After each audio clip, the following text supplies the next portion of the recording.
पश्चिम बंगाल की मुख्यमंत्री ममता बनर्जी ने बीजेपी पर गंभीर आरोप लगाया है।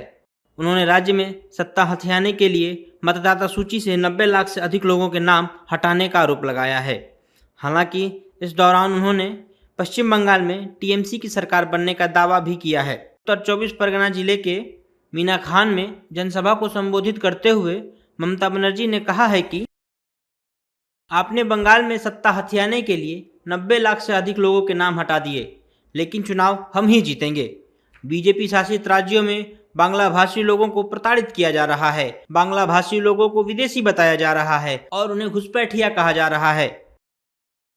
ममता बनर्जी के बयान के बाद अब सियासी घमासान शुरू हो गया है।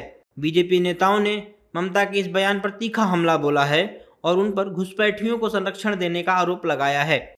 देखिए, देश में अब ये प्रमाणित हो गया, ये जो जिनकी विश्वसनीयता समाज में कम गई है, जो झूठा लोग हैं, वो जो कहते हैं वोट चोरी, केरल, पांडिचेरी और आसाम तीनों चुनाव के परसेंटेज को देख लीजिए।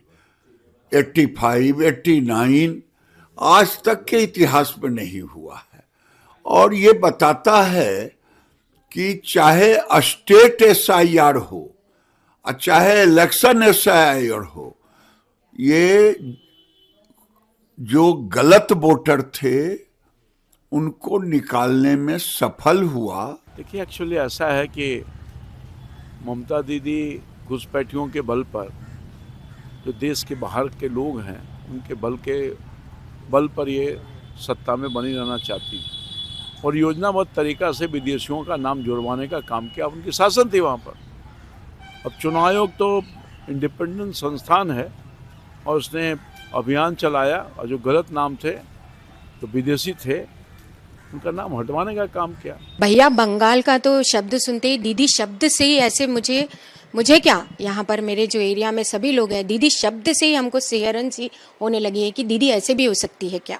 या जो अपने आप को पैगंबर कहते हैं या जो अपने आप को मसीहा कहते हैं गरीबों के, वो इसकी टोपी उसके सर, इसकी टोपी इसके सर, ये स्वार्थ की राजनीति के दलदल से अब आज का वोटर निकलने के लिए जागरूक हो चुका है और जानता है कि देश किसके हाथों में, सिर्फ और सिर्फ बीजेपी के हाथों में सुरक्षित है और जीत तो होके ही रहेगी भैया। हालांकि विपक्षी दलों के नेताओं ने बंगाल में ममता बनर्जी की सरकार बनने का दावा किया है। बंगाल बंगालियों का है, बंगाल हिंदुस्तान का है। ममता दीदी जी ने बंगाल की पहचान को बरकरार रखा है।